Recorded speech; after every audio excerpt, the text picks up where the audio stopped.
Welcome to another episode of It Had to Be Said podcast, where we say out loud what you think in private. No topic is off limits.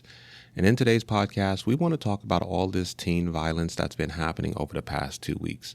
I've been saying this for a while. Parents should be held accountable for their children's actions, especially when they're minors. As parents, we need to know where our kids are. We need to know what they're doing, who they're hanging out with. We need to be more involved.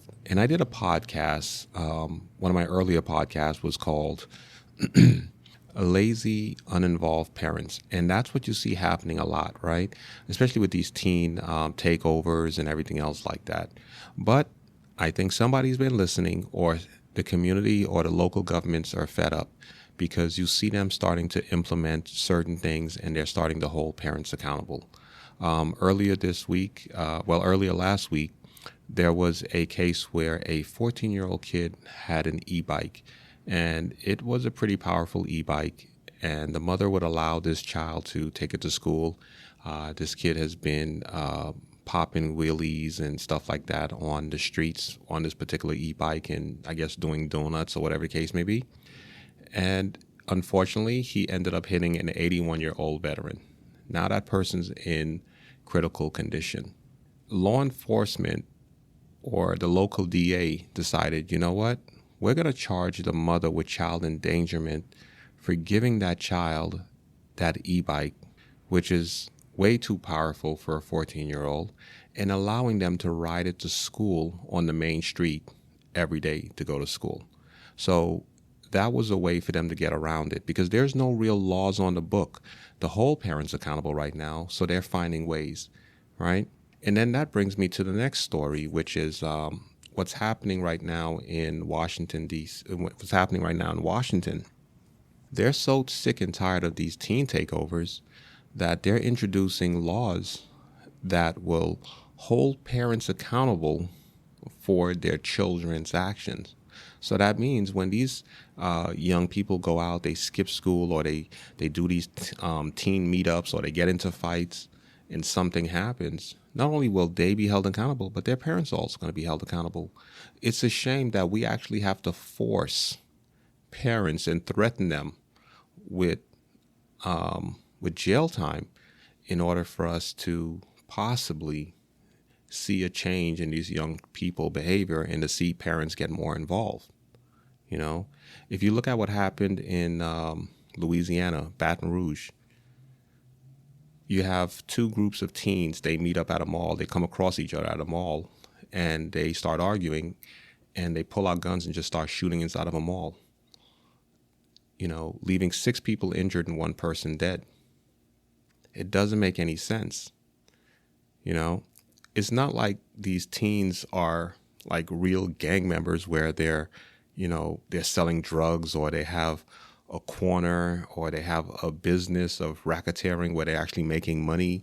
And so therefore they're fighting with this other group of people or this other gang because, they're fighting over territory. No, these new gangs or new cliques, they're not doing any of that stuff. They're just killing each other because they're from different groups or different cliques. No money's being made, no nothing. No territory being owned. It's just, hey, I'm part of this clique and you're part of that clique. So whenever we see each other, we're going to have to exchange words and talk crap about each other online and, come to blows fighting and just shooting for no apparent reason because we want to be tough guys like the old gangsters. And that's not how the old gangsters operated.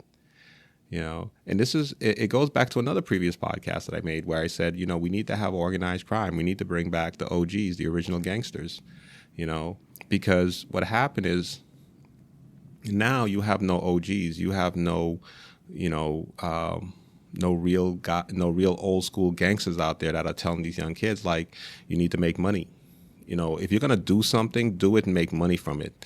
But you cannot just have senseless, unnecessary violence. Because if there was a money being made out of it or something being made, whether it's the music or with drugs or racketeering or whatever the case may be, they would understand that all this attention from the gun violence is not good for business and is going to affect their pockets. But you have a bunch of broke, bummy, wannabe thug guys who have nothing to lose by throwing their lives away. So for them, it's not a big deal, you know. It, it's really sad.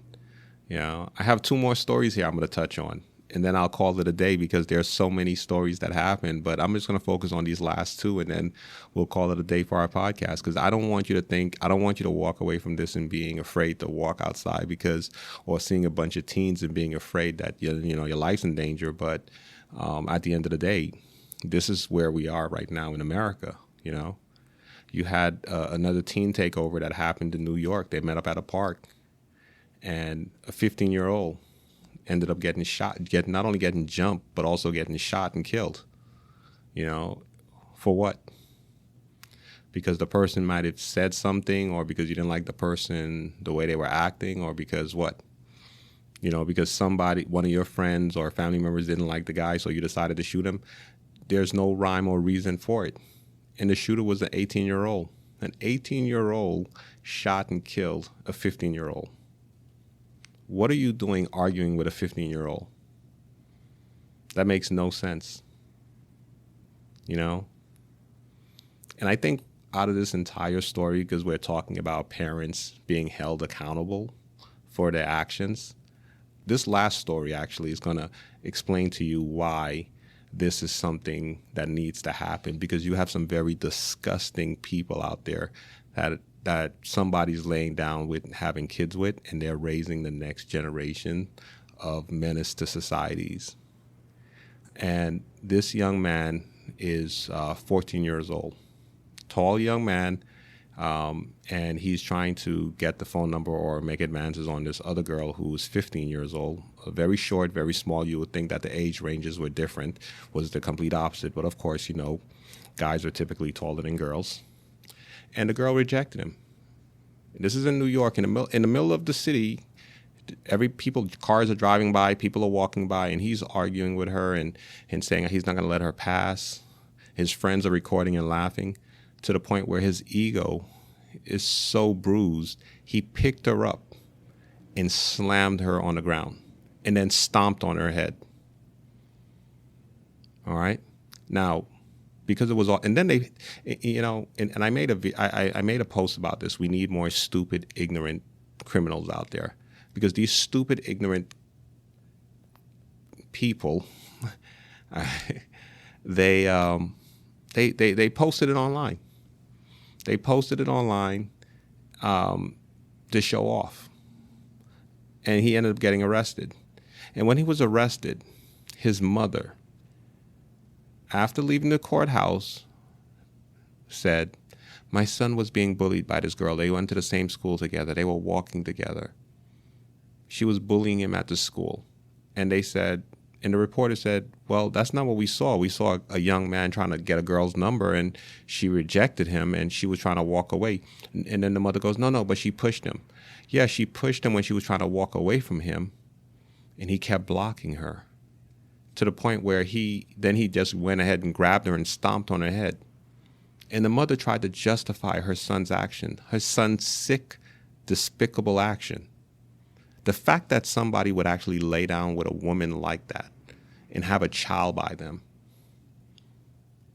you know, and that's on the man that did that, you know. And the funny, and I'm not going to say the funny thing about it, but the thing about it is this, you know, where was the father in all this? Probably more than likely not in the child's life. And if you have a mother like that, that's excusing your behavior and justifying this type of stuff, and don't even have the common decency to apologize to the family and to this young lady. This young man, he's 14 years old. He's done. Just throw him underneath the jail, because there's no coming back from this. He's not in a household where he's going to learn anything that's going to allow him to become a productive member of society. I look at it like this. If we implement a law, right, we need to implement a law which is simply says, hey, your child does something, depending on how bad it is, you and your child will be held accountable. The parent will be held accountable. After the second or third offense, or if this child does something that is so despicable that the first offense, that's it. The state then takes custody of that child, puts them in military school until that child is 18. And the parent has to pay child support to the state. Because if we don't implement that, what's going to happen is you're going to have a bunch of parents who are just going to be turning their kids over to the state. And after they turn those kids over to the state, they're just going to go out and make more children and then turn those kids over to the state. And then the state is going to become a babysitter for them, right? So make the parent who cannot control their child, discipline their child, have them pay the state child support for keeping them in military school until that child is 18. I think that's one of the rules that we need to implement, because the mayor of Baton Rouge, Louisiana, he said something. He said, it is not the responsibility of law enforcement to babysit your children. It's the responsibility of the parents. And if the parents are not willing to do it, then the parents need to be held accountable. And I agree with him 100%. You know, and yes, I'm going to tell you straight up, there are going to be two groups in the United States that's going to be heavily affected by this law if it became reality. That would mostly be black and brown people and the Hispanic community. And if you want to sit there and say, well, why is it going to affect us the most and affect the Hispanic community the most? It's because those are the two most violent groups in the United States right now. Yes, white people commit crimes. Yes, Asians commit crime. White people commit mass shootings and school shootings and stuff like that.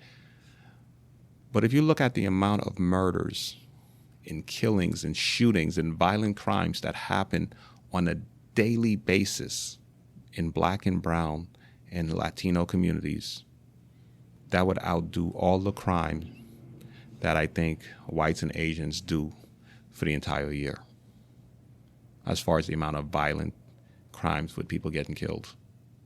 You know what's really sad? One of the most violent days in the black community is typically Martin Luther King Day. Every Martin Luther King Day, with the parades happening all over the United States, on just about every single Martin Luther King Boulevard there is, the cities that have a majority of black population or has a huge black population, they count how many killings or homicides or shootings there are that day because they expect the numbers to go up when a bunch of black people get together. Now, I'm going to say this. The black community, typically when they hear somebody like myself speak or another black person speak, and we speak in regards to the black community, they think that we're Uncle Toms, they think that we're traitors, they think we're ashamed to be black, and it's not that. It's just that we want better for our community. And the only way you can get better is by addressing the problems.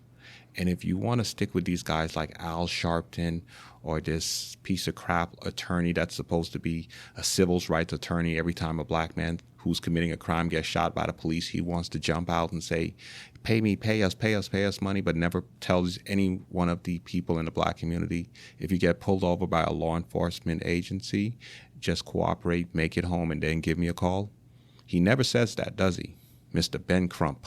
He never says anything like that.